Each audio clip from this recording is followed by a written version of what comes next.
nosso programa Gente já está no ar, obrigada pela sua companhia, sou Fátima Guimarães, privilégio é meu de estar com você de segunda a sexta-feira. Você pode fazer a pauta conosco, sim, 99616-1917 é o telefone da nossa produção, fique à vontade.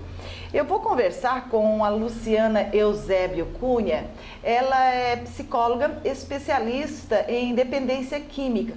Ela que faz um trabalho junto com uma equipe coordenada pelo Agenor dos Santos, e eu entrevistei o Agenor dos Santos aqui no nosso programa, que é da Casa Manjedoura, Casa de Acolhida Manjedoura.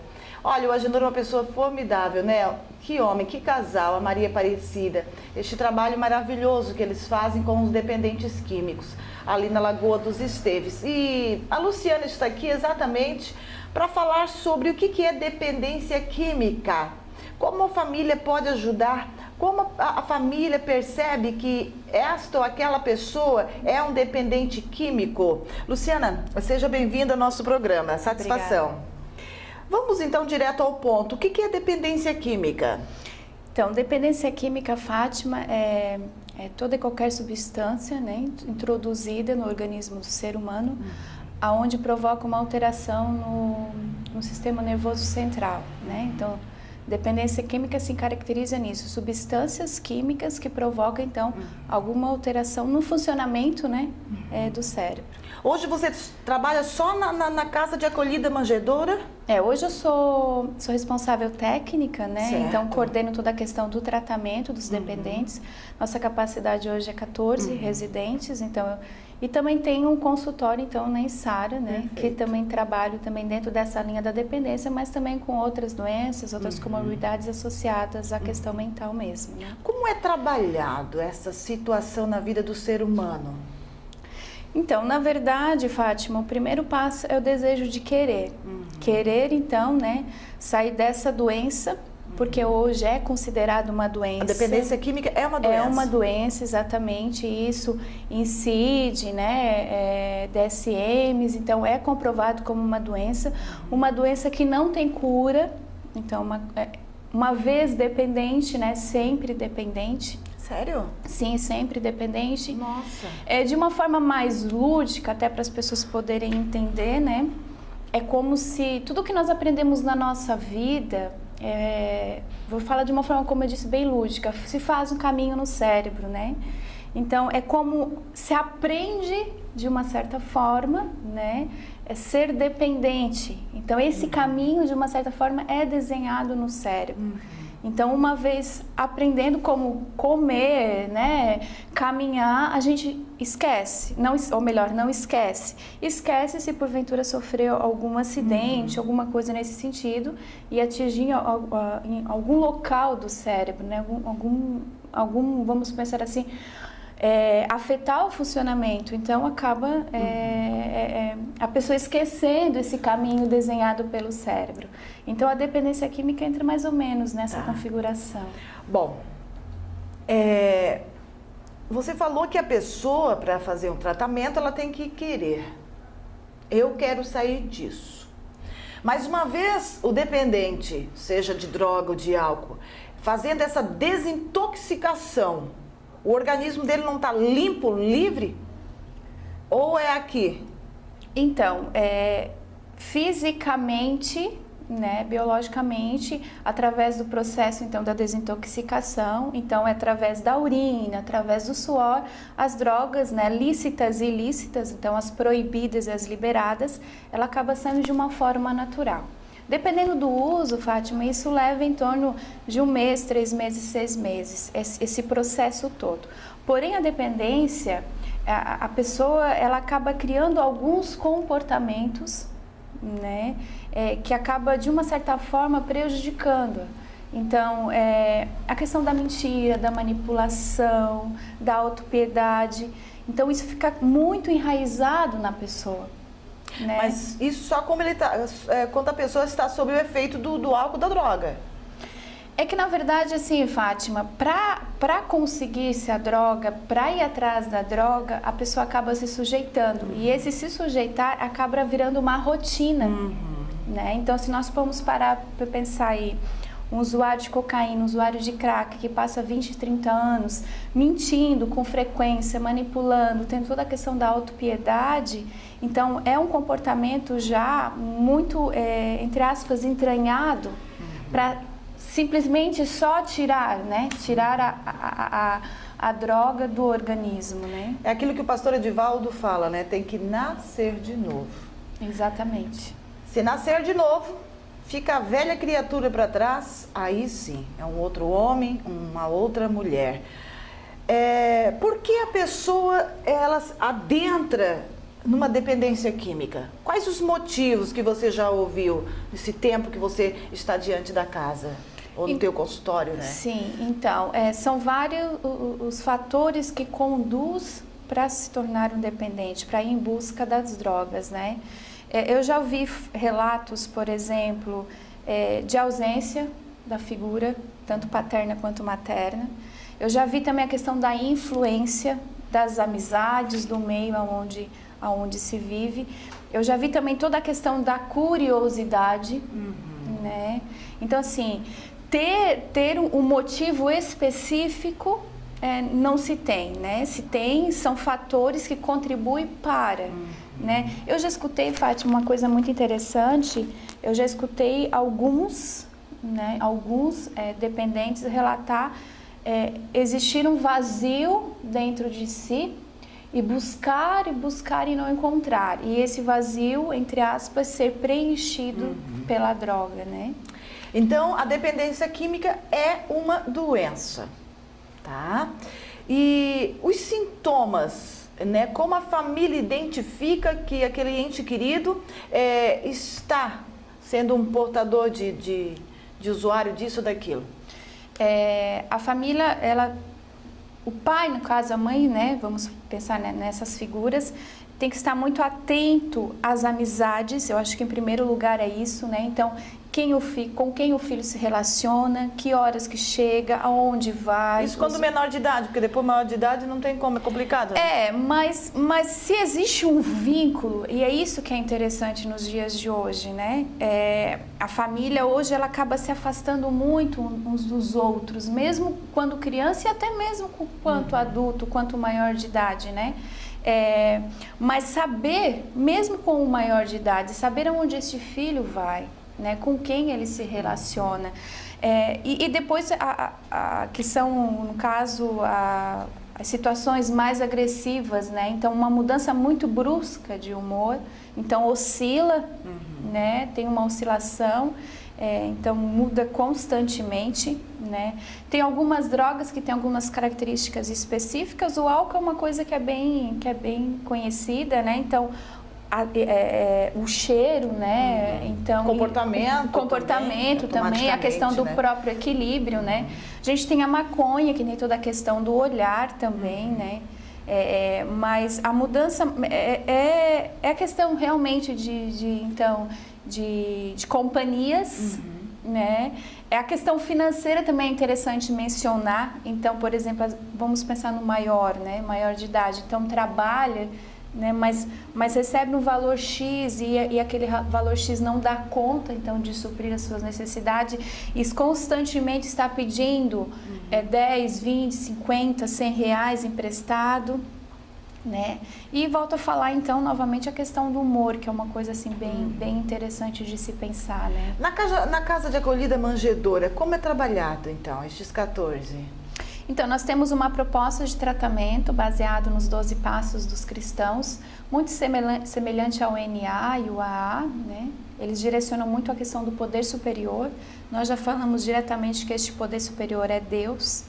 Então, esses 12 passos, então, ele tem o primeiro processo da admissão, depois confiar e se lançar na vontade de Deus, né? Depois entregar as vontades, né? Então, toda a questão do desejo, da questão da abstinência, a questão de regras e limites, de não se adaptar. Então, essas vontades de desistir do tratamento, então, entregar essas vontades aos cuidados de Deus.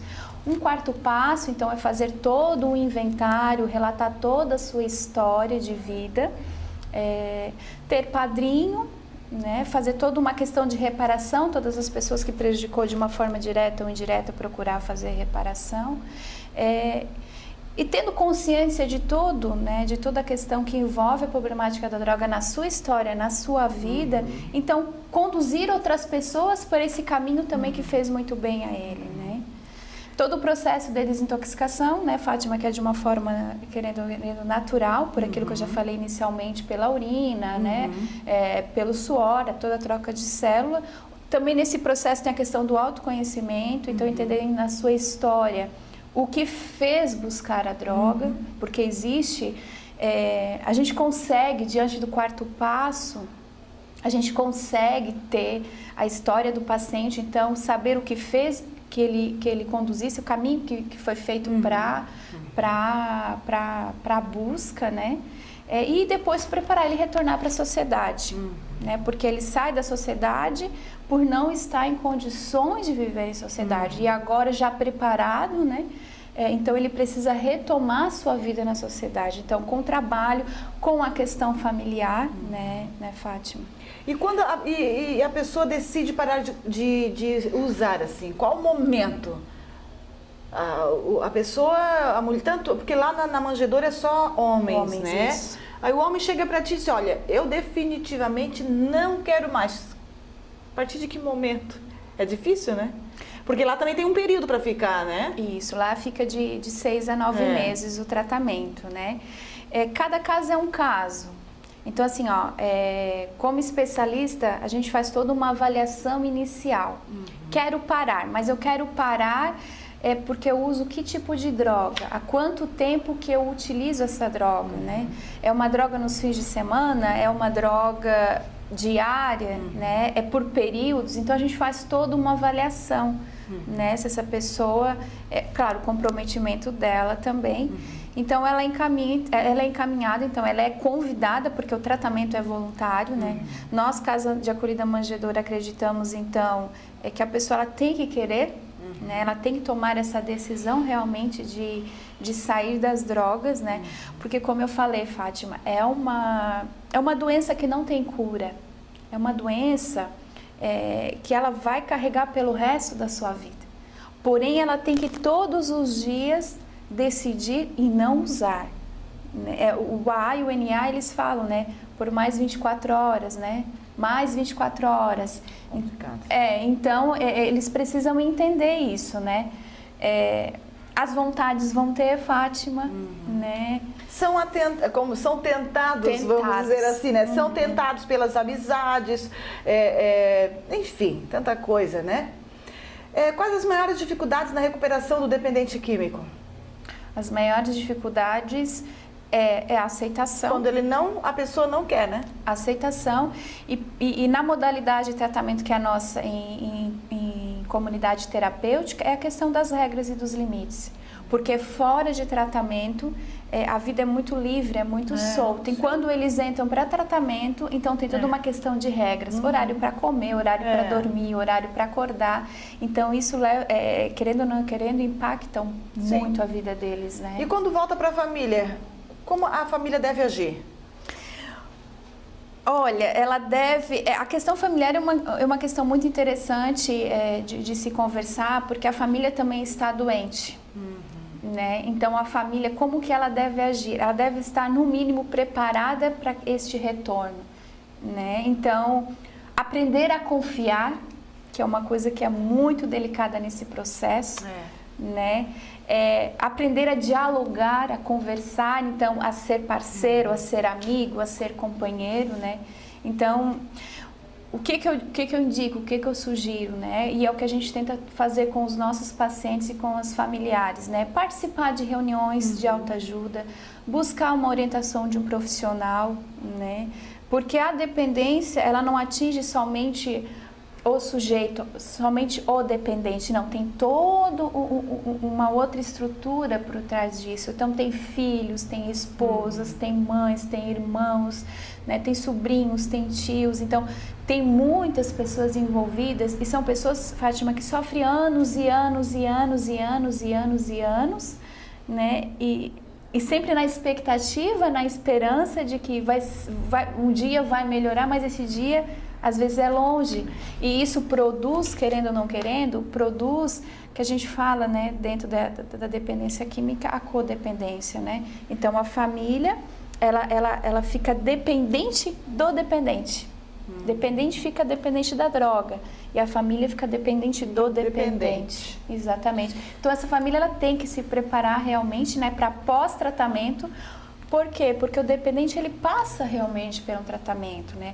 A realidade da manjedoura, então nós temos uma equipe de 9 funcionários que trata constantemente. Está com um problema, a gente vai tentar ajudar. Está com alguma dificuldade, a gente vai tentar ajudar.